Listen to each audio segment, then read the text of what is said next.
So when you guys are ready for me to get the whatever the hell I need to do in the beginning, let me know. Say the thing. Say the thing. The thing. That thing. That is ready. Ready. All right. Hey everyone, this is Dan the GM bringing you episode 89 of What the Dice. 89 episodes. Ugh, so close to episode 100. I think for episode 100, I'm going to buy myself a fancy cookie. Because I need a cookie. Or, if you want to really give us a treat, especially me, I like treats. They make me feel happy inside. A real treat for us would to see more ratings and reviews from listeners like you. Head on over to Apple, Spotify, Podchaser, Good Pods, anywhere you could give us a rating or a review and hit us. Let others know of our weirdness. That's all I got. I'm going to shut up, let you guys get on with this week's episode of What the Dice.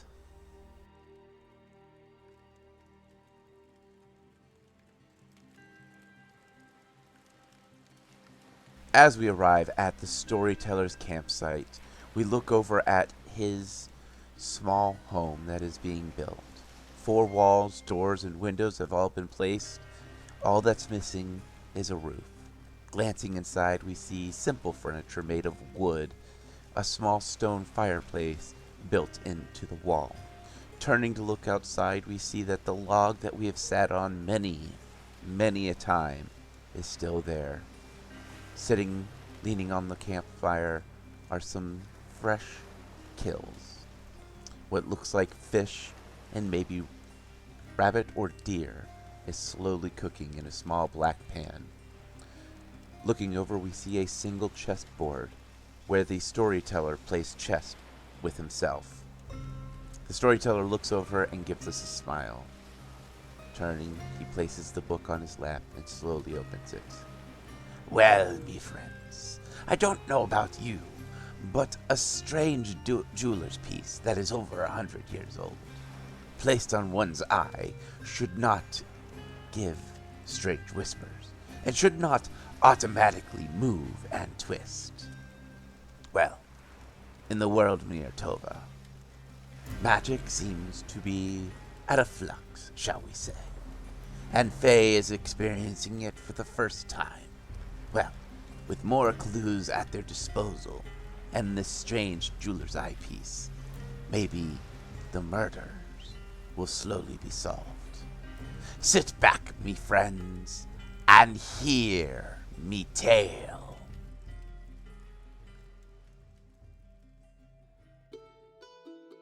So in the last episode, you guys had acquired a couple of items, as well as Defibulus went down to the collector and gathered up a simple jeweler's eyepiece so that you guys can identify what kind of metal, glass, crystal shavings that Defibulus had acquired. And to get a better look at the gem which Kalila has found in the ex-racist Golcat.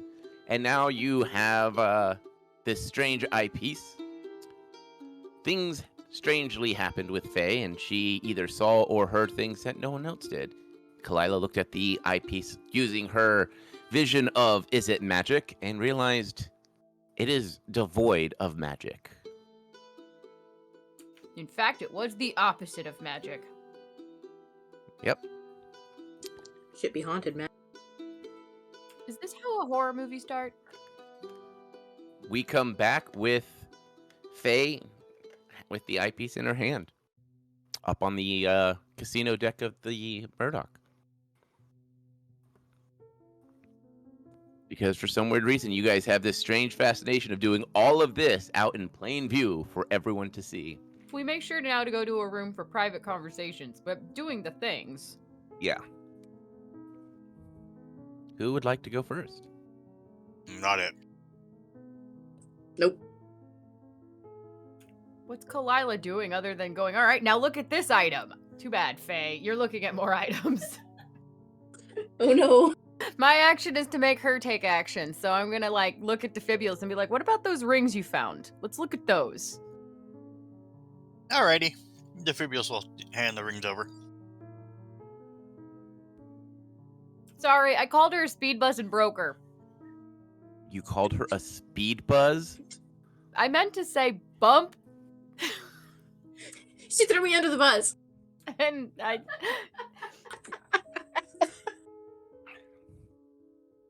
Sorry, we're getting the pre-game giggles out. All right. This is not pre-game. This is early game. All right, Yeah. early game. She corrected me. Alright, so I'm standing here freaking out with this haunted jeweler's loop in my hand. Somebody shoving more rings in my hand. Take a look at these. Alright, well. I look at them again with the haunted loop that I would really like to get rid of right about now. So you have two options. One of which the ring looks like it has been scarred and has got black scarring all over it. The other one looks like it is just mildly scuffed up. Which one would you like to do? Just take a look at the worse off one. All right. Placing the jeweler's piece in your eye. Again, the gears slowly start to tick, and it opens up. And you begin to look at the ring. No voices, no nothing. And then things start to change. You start to see the ring is being forged. Small, delicate hands bending and shaping the metal. Seeing a strange yellow, goldish looking crystal being placed inside it. You can hear the sounds of incantations. And then you hear that strange voice. Using flawed metals, seems they didn't know what exactly they wanted. The scarring, that could be easily rectified and a little polish. This ring could be good as new. Even if that gem was flawed and caused great damage. This ring looks like it's been charged with a lot of electricity. I'm surprised that the metal even... Oh. You start to see further into the ring, as if, like, the metal is being stripped away layer by layer. Ah, tricky. In the center is mithril.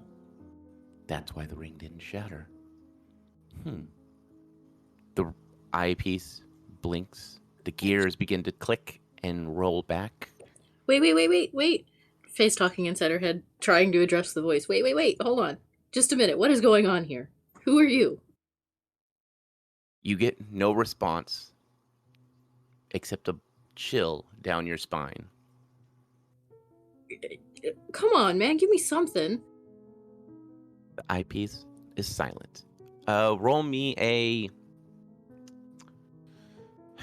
They don't have judge intentions. Roll me an intelligence.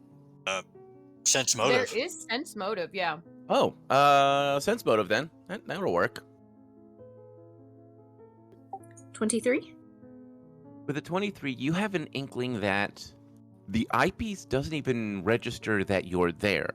That it's more of highly intelligent jewelers or people who do a lot of crafts by themselves of this nature tend to talk to themselves because they work for hours on end, and sometimes even their own voice will keep them sane. And the way he's talking, it sounds more like he is just talking to himself. Which, by the way, I want to know if when Faye was going, no, wait, was that all in her head, or did she say that out loud? No, that was in her head. She was trying to stop the voice from going away because she has questions. All right, just making sure. So you have one more ring to investigate. Alright, let's look at it. As you switch rings and you place the jeweler's eyepiece back to your eye, the gears don't click just yet, but you can feel as if something is watching you. Then the gears click. But not as often. It's just a single click. The eye opens up, and it almost seems to focus. It goes in and out of focus. You can see the ring being slid onto a finger. It is almost like the whole thing is in black and white. You can hear muffled voices. You can't really make out what they're saying. And the jeweler then seems to talk again. No. This ring isn't right. What did you want for it? No, that's not going to do. Well, yes, I can't. No, that's... Enchantments don't work on this metal. Then you feel as if the eyepiece falls. You can see it spiraling down and land on the ground, the lens shattering. Through the shattered lens, you can see blood slowly pooling out from off the lens side, followed by a dagger being dropped. Then the sound of a door chime or a doorbell, like the entry bell. Shop bell. Yeah. You can hear the doorbell chime as the door is exited. The vision slowly fades away. Okay, well, I guess that explains something. And what does it explain? How the darn thing got haunted in the first place. Did you say that out loud or in your head? No, that's me, the player, musing over something. Okay. Faye is still just kind of staring at it through the... She's still got the thing up to her eyes. She's just kind of staring at the ring. Kind of a little shocked and confused, but starting to click some things together in her head a little bit. The white face stares at this ring through the jeweler's eyepiece. Does Defibulus or Kalila want to do anything? Well, Kalila would be eagerly and quietly waiting for Faye to start talking about what she's seen so they can get some answers as to what all these clues reveal. And Defibulus? Kind of sitting there wondering why she's not saying anything at this point. Yeah, Kalila's sitting there going, did it possess her? I'm a little worried she's possessed. And you guys without a paladin to check if someone is possessed. Yeah, it happened way too often in the Curse Swamp. So Kalila's like, paranoia is like looking at Defibulus, looking back at Faye, going, do you think she's possessed? I am not possessed. All right, that's good. Mm, Hey, it's happened before, all right? maybe there's more than one evil onion on board. Hmm.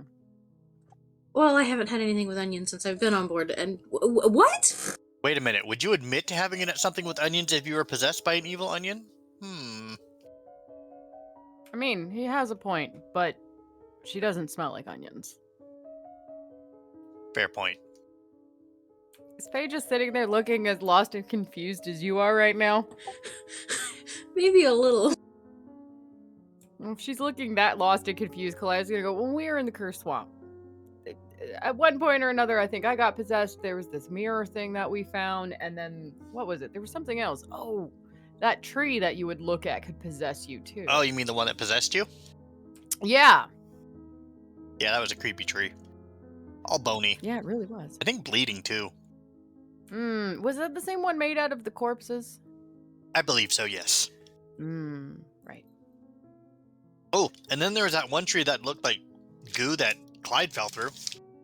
Oh, the jello trees. Yep.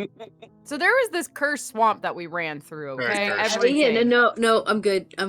Very cursed. Hold on. You're gonna No. have to embrace this, honey, if you're coming with us. Hold on. One mind mess at a time. Yeah, by the way, weird stuff follows us everywhere. Or do we find it? Both. Honestly, you guys find it. I swear to God, you guys find it. I'm guessing Nicodemus didn't warn you. You probably should be careful swearing at gods. People say they get kind of testy about it. I'm good. Trust me. Covered. That does make Kalila just suddenly stop and wonder, going, did anybody swear at a god when we got pulled into the ocean? Mm.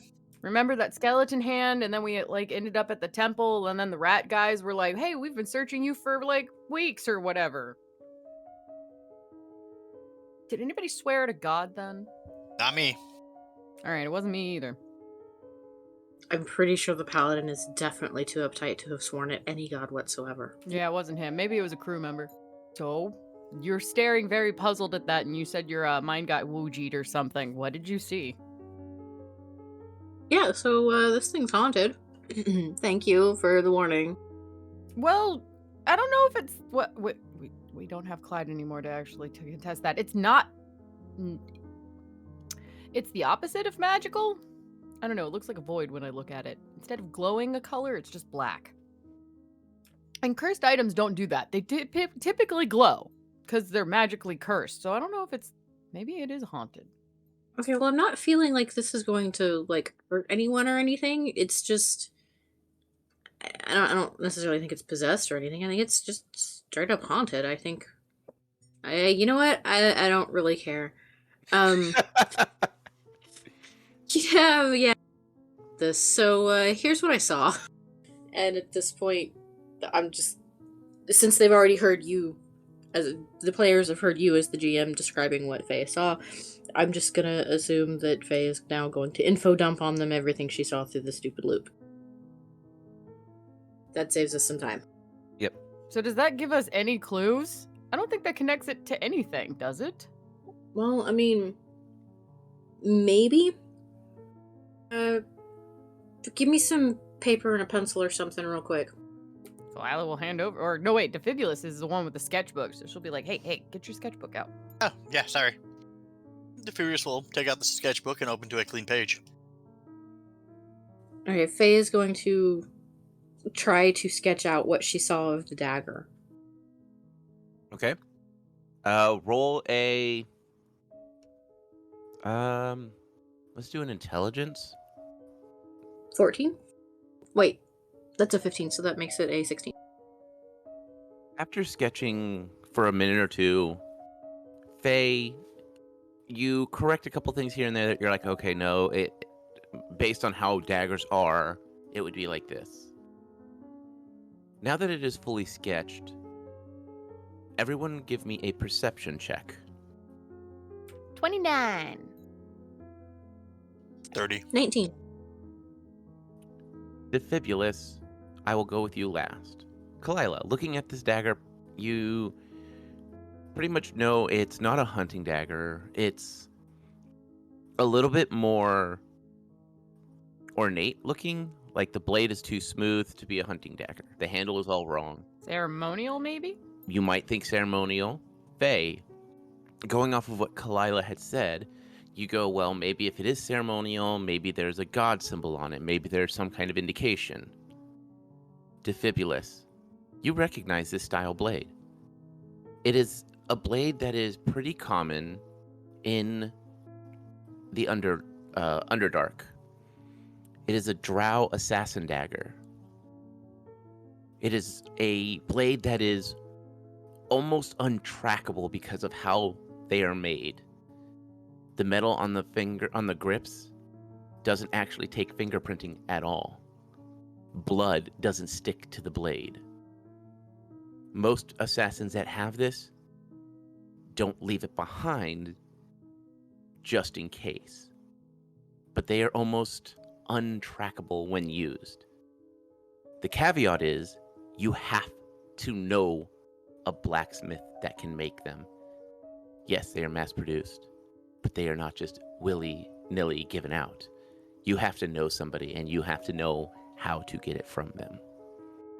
Fabriel's kind of turn his head. He goes, yeah, I recognize that. What is it? Yeah, it's a drow assassin's dagger. Fabriel's will tell him everything he knows about it. Okay, so why would somebody...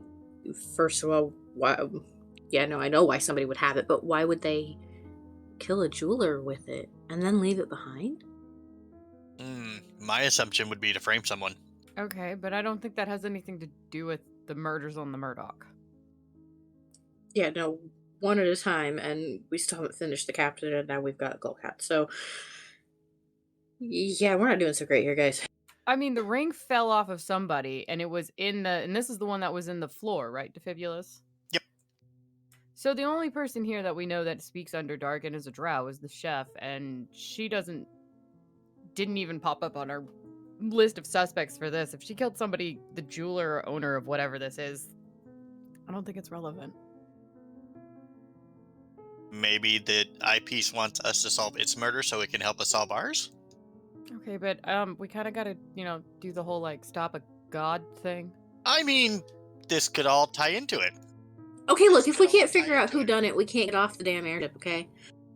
Well, yeah, but how does the ring that this thing help us solve the other two? Hey, Faye, can you roll me a wisdom check? 17? Thinking back on the scene you saw of the murder, the hand was more slender and delicate, something more feminine. And you sit and think about what would happen if you took the color out of something. Drow would still be very dark. The hand that this ring was slipped on was almost pale-toned. So it was someone that had either very little color or no color. So it would come to determine that whoever shanked the jeweler was not a drow. Okay, so having relayed this, now what does everybody think? It still concludes the jeweler or whoever owned this ring before. You're saying, what is that telling us other than, does it have anything to do with the Murdoch? This could have happened years ago and that ring could have been in the floor for years. Or what happens if the person that killed the jeweler is actually also aboard the ship as an assassin? So it's trying to tell us the murderer is here and has committed a second murder? Or third. In their lifetime? Or, yeah, more murders in their lifetime? Yep. That sounds accurate to me. That is one huge coincidence, you guys. I completely agree that it's a huge coincidence, and the only thing it does is help us rule out that it wasn't the chef and the orcs, because it was not a large hand described, it was a dainty hand. So it's a pale-skinned female, which just concludes the same thing that we are suspecting of the other two. Hey, can I roll to see if I just outright recognize the hand that the ring went onto? Yeah. You can roll a wisdom. No, I flopped that. That's single digit. It went on Baka Baklava's hand. Yeah, no, it didn't. It wasn't that low. Well, can you maybe draw the hand out for us and maybe Kalila and I can figure it out? Yeah, sure, I can do that. Why not? Test the drawing skills. You Alright. end up tracing your own hand. Shuck yous. Faye did it! Oops, maybe not. Same intro? Yep. Cool. A portrait artist I am not. That is also single digits. So, it looks like a hand. You at least successfully drawed a hand. Okay, were there any other rings or anything on that hand? Not that you remember. What about the environment? The background? Was it actually the ship? No, there's a shop spell. What kind of shop? Jeweler shop. Do we know any of the merchants here that have jewelry? Like, do jewelry or something? Like, the male was, what, textiles? So the dwarf handled pretty much handled selling crap that came out of a mithril mine. The elven husband dealt with exports of all type. He was mostly Okay. a shipping specialist. So jewelry could be on his list of things he deals with. Yeah, I have textiles. That was the Elven was- merchant. no, that was Katana's family were textile. Oh, okay. I must have missed that detail. That's Katana's family? Mm-hmm. Faye and Defibulous, since you guys have both these rings out, can I get a perception check from both of you? 32. 27. As you two are discussing everything, and you're staring at these rings, you start to realize that they're the exact same size. Yeah, the one that was in the electricity looks like there's a little bit of a wobble to the ring itself, but they're the exact same size. They look like they are cheaply made, cheaply made, something that is your... Well, we know the one has titanium in the center or mithril, and that's why it didn't break. Right. But the outsides look cheaply made. The setting for the stones themselves, there are no little hooks on them. So it looks like the stones are kind of more pushed in place and probably use some type of glue or adhesive to hold it in place. That's called a hammer set. Yeah, they are hammer set in place. So that means that the jeweler himself didn't actually put the stones in, that he made the rings themselves. But they look, besides one having mithril on the inside, they're both exactly the same outside. Same ring size, same material. They look like they are made to look mundane. Now, you're seeing the same thing I'm seeing. These rings look the same size, right? Yeah, they are. Phae takes a second. She kind of fits them on one finger, and they fit the same spot the same way. 2 rings. They both fit the same. Didn't you find a box of rings in somebody's room? Yeah. What if they're the same from that box? Do I have any insight on that? You didn't actually look at them. You just know that they were in there. Looks like you need to get back in there. Oh boy, more breaking and entering. Welcome to the crew. Would you prefer me to do it or Hugin? I can go sneaking around. You create the distraction. Yeah, that's not what I'm good at. You know, I didn't think I was good at distraction. If I had some gunpowder, I could. No, you are not blowing up the Murdoch. No. No. Okay, to be fair, I didn't say anything about blowing up the Murdoch, just if I had some gunpowder. No. Because you'll blow up the Murdoch. You'll roll high in setting it, and then you'll roll low on exploding it, which means then the Murdoch explodes, and then you go crashing into the ocean, and then I don't get you guys to Godspell. Here again, on a piece of driftwood. You know, for once, the GM is trying not to kill us. I never try to kill you guys. Well, I'm saying, you know, like the trope is the GM's always out to get. You're actually like, no, I'm trying to prevent your deaths. Yeah. I don't want you to die now and here. I have plans for your death. I have actually never had a murderous GM. I've had plenty. Aw, sad. And while not trying to deliberately piss them off. Right. But no, Kalila, I believe, was sitting there saying, well, I didn't think I was good at distractions, and lo and behold, who knows? Maybe it's a new untrained skill you have. No. All right, well then, are you going to sneak, or are you going to disguise? Or distract, I mean. Because if not, then I'll set Defibulus out to create the distraction. I can get in and get a look at the rings. I just need to make sure that he's out of the room for more than 5-7 minutes. Kalila's going to look up and see if she can spot the lovely couple. Nope, they never came out of their room last night. Okay, well, it is morning, so Yep. it is breakfasts. Yep. All right, maybe they're late sleepers. We can hang out here and eat until we see them. They're going to leave the room at some point. Well, I don't know. She may not. Well, she's got plenty to not come out. I may have made her mad. If she sees you, the idea is for you and her to be in the opposite of locations. Yeah, exactly. Let's see. You know what? Let's just wait her out. It's fine. All right, well, with that, Kalila's going to go back and get seconds for breakfast. I'm gonna finish mine, yeah. Yeah, we kind of distracted you, and your plate of food's just been sitting there. I didn't have to have anything warm. Let's go. Let's eat. Let's eat. So what are you gonna do with that eyepiece? Oh man, I'm gonna finish eating, and then I'm going to take it back to the collector. Okay. I said, haha, I'm off the hook.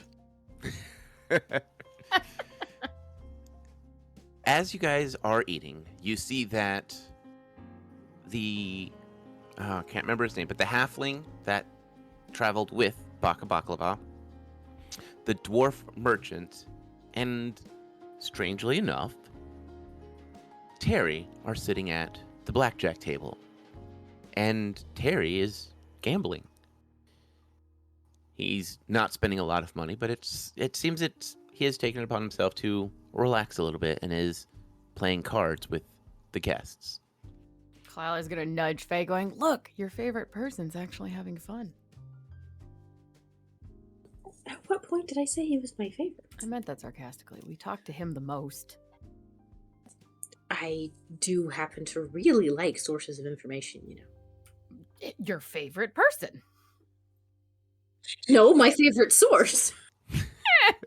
Potato. I like potatoes. Or trout, herring, whatever. Take your pick.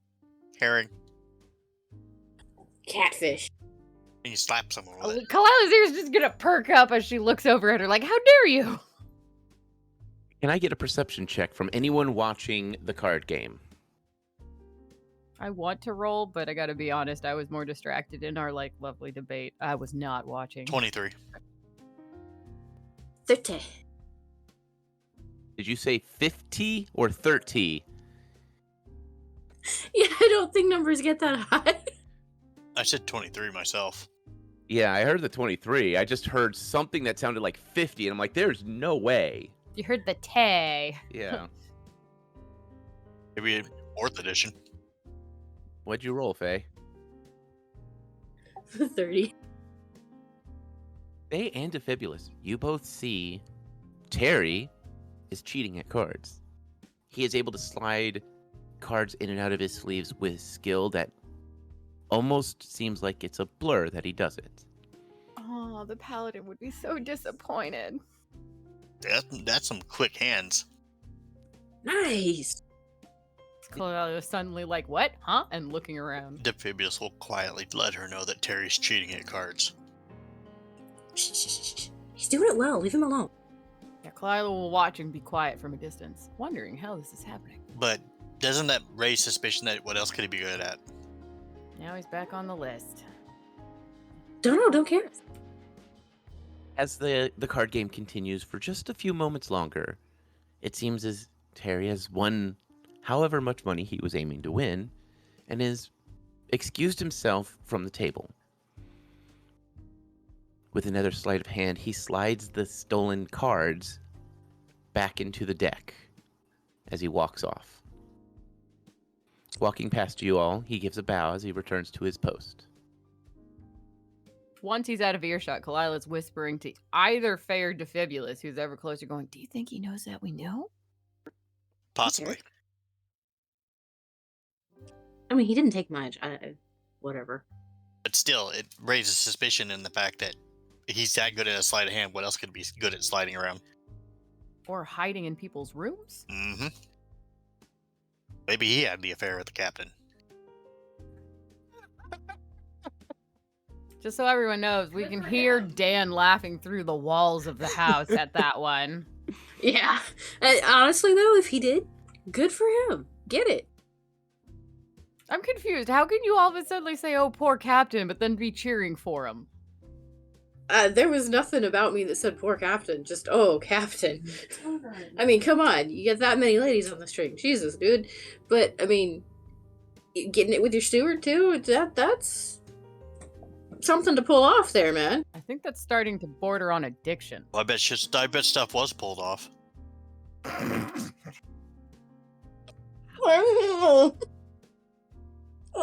on, that broke me. We're barely PG-13. My bad. I'm I am really, really trying to watch my language choices here, you guys. I am so sorry, but my old sailor is, screaming inside. Right? Yar, thy pirate soul be a grieving. Alright, so it doesn't really matter very much. It may change motivation slightly. It doesn't really matter that much. So what would you guys like to do? Are you still waiting for... Yeah, we're waiting her out. All right. I mean, other than maybe listening via my cat ears if there's a cool conversation going on at the gambling table, but we're waiting her out. All right.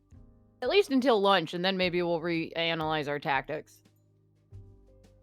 About 10, 15 minutes walk by, and you hear footsteps coming up the stairs. Turning the corner, you see the elven male walking up with Lady Katana right behind. Her eyes are bloodshot and red. Her eye that she got struck on, bruised up pretty nicely. She is using makeup to cover up as much as she can. And she walks over to you, to Kalila and Phae, and give you a smile and thank you for the night of giving her a chance to relax and forget everything that had gone on.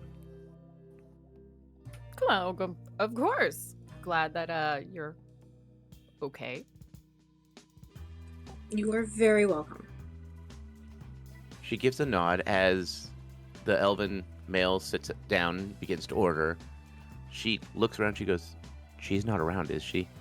We haven't seen her. Kalila will look at the husband. He is dutifully ignoring you, and she's like, "I heard her and Terry had words last night." Did you? What did you hear? Oh, she called Terry over from, like, they were outside talking, and I was, kind of waking up because, wasn't feeling great, and I heard her and Terry yelling at each other in that weird... It didn't sound elven, but it did. But, alright. What happened? Oh, it was... I heard her say something about... Oh, the... And she kind of leans in. She goes, "The Gallcat. She kept saying his name, but I didn't understand the language." Did those two know each other? Who? Gallcat and... Yeah, we saw them get into a fight up here a day or 3 ago or whatever it was.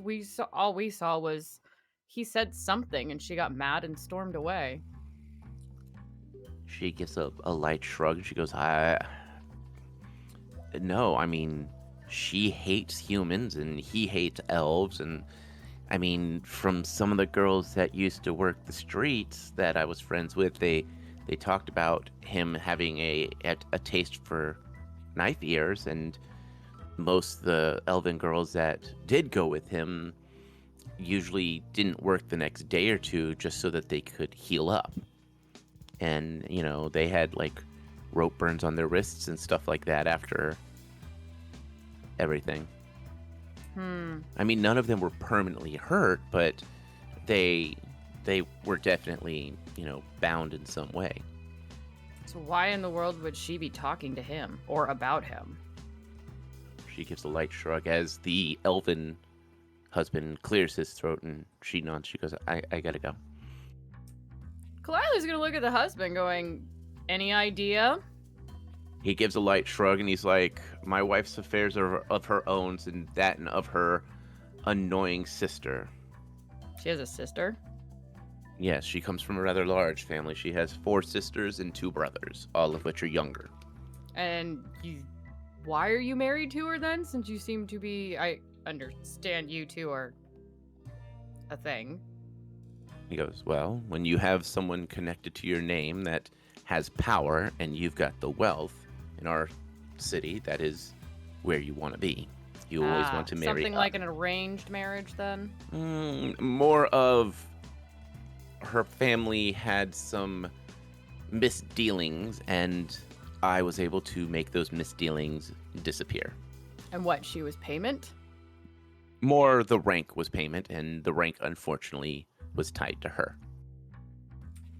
I don't understand your weird ways. It's okay. I get it. Not ideal, but understand. So what, is she just gonna stay in her room all day then?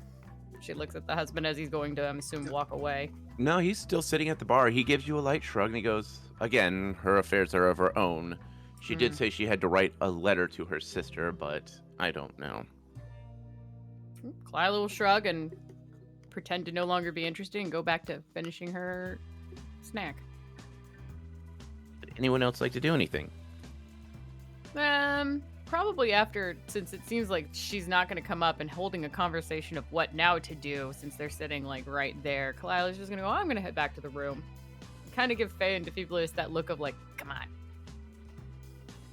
Yeah, it's kind of boring up here. Phae, are you joining? No, Faye's gonna stay at the bar for a minute and just kind of order her thoughts. Okay. That's okay. Kalila knows she'll eventually show up in the room. Yeah, I'll be down in a few minutes. Just give me a minute. So, Defibrius and Kalila, what would you like to do down in the room? So how in the world are we going to get her out of her room? And now that Terry's back as a suspicion, what are we going to do about that? Also, do we still trust in the whole, like, Clyde's opinion of Terry? He said he was clear, despite these new suspicions.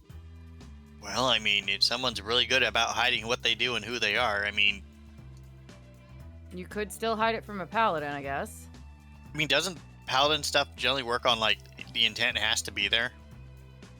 I don't know how paladin stuff work, but I do understand with magic you still can have a chance to hold against it. I know the collector's room was way colder than it should, or the baklava, or wait, I'm getting my people confused. Golcott. Yeah, that voice. Thanks, voice in the sky. I love that. Yeah, Golcock. Yeah, his room was ice cold. I could always, like, since I am a member of the crew officially now, I could always tell her I need to check her room. I need her to vacate the room to check for any unusual temperature readings. I mean, that's the best I got. Unless it involves gunpowder. It could be that you could go through the, you're right, you could potentially pose as a secure safety person, making sure that this isn't going to go, but that would give it away. The whole thing is no one's supposed to know anything suspicious is going on. They don't even know that the ship really stopped moving. Fair point. Or we just don't care anymore. Why don't we go and talk to the crew and see what they want to do? They don't know that we have found all of this information. Maybe they'll just go, okay, keep these people in their room until we get to the lizard people and have them finish the investigation. I mean, other than pulling people in and accusing them, what else can we do? It's one of the three. Phae, while they are having their conversation down in their room, what are you like to do? Finish eating, glove up, and take the loop back to the collector. As you walk past, Harry gives you a nod. I forgot about Terry. I was going to tell him on the way back. I was going to wink at him and tell him that that was a great hand of cards. As you walk by and give him that nod, he stares at you for a second and he goes, I do not know what you are speaking of, ma'am. I'm certain you don't. See you later, Terry.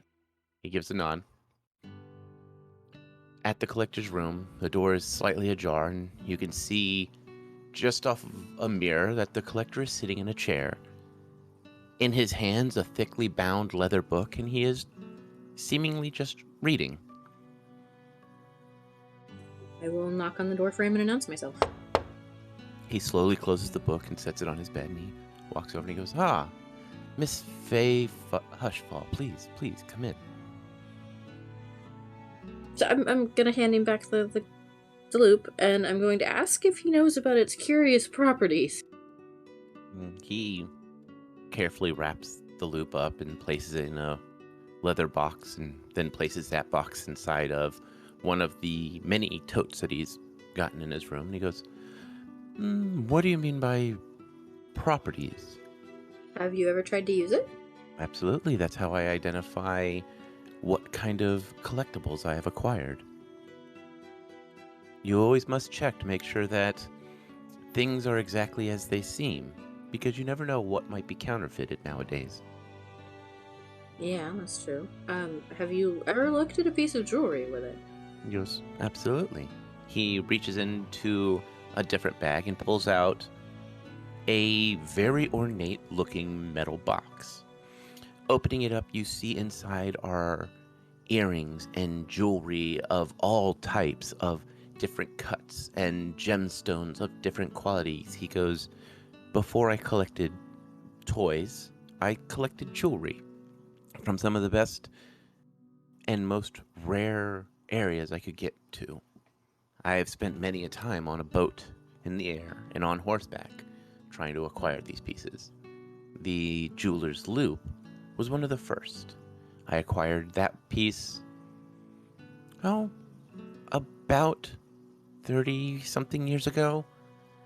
An older jewelsmith was on his way out and he sold it to me for a stipend. And since then, it's been one of my best pieces. It always seems to give me the knowledge I need to acquire what I need. Ah. Then I thank you very much for its use. Yes. I'm assuming you have learned something using it? More than I thought I would. Oh, please, do tell. The magnification is incredible. I gained a lot of insight. He nods and he goes, well, just remember, sometimes what you see isn't always what's really going on. But this jeweler's piece seems to give a hint of more than what you seem. Like, he reaches over and picks up Ace of Spades with the Murdoch symbol on the pattern side. He goes, like this Ace of Spades, I thought it was just a normal card until I used the jeweler's loop on it.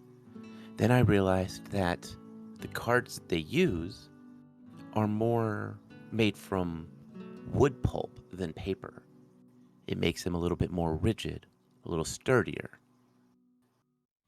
And without that jeweler's loop, I would have never learned that. Very handy piece. Never lose it. Oh, it is my most prized possession. It rarely leaves my sight. Then I thank you very much for its use. He nods. I'll take my leave now. I hope you have a fantastic rest of the journey. He nods. He goes, well, let's just hope the excitement dies down a bit, shall we? It seems as if there's always some kind of argument or some kind of accusation going on lately. Trust me, if I could get away from it, I would. Thank you again. Have a good one. He nods. And as you exit, heading to your room, we're going to call this episode here.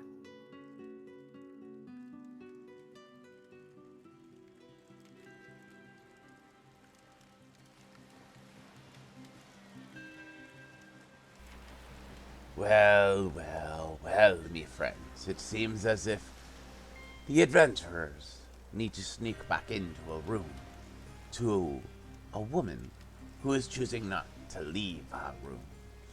That and all the information a jeweler's loop has given phae, there seems to be only a little bit left until they figure out who has done the murders and to deal with that. Well, the moon is high and our time has come to an end.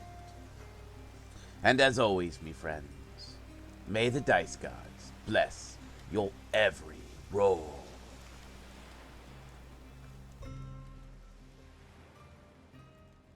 We here at What the Dice would like to thank Paizo for creating Pathfinder, Epidemic Sound for our music, as well as Sirenscape for our sound effects. If you would like to reach out to us, you can do so on Facebook at What the Dice Pod, Twitter at What the Dice Pod, and of course email whatthedicepod@gmail.com. And if you liked our little adventure, please share us with your friends and rate and review us.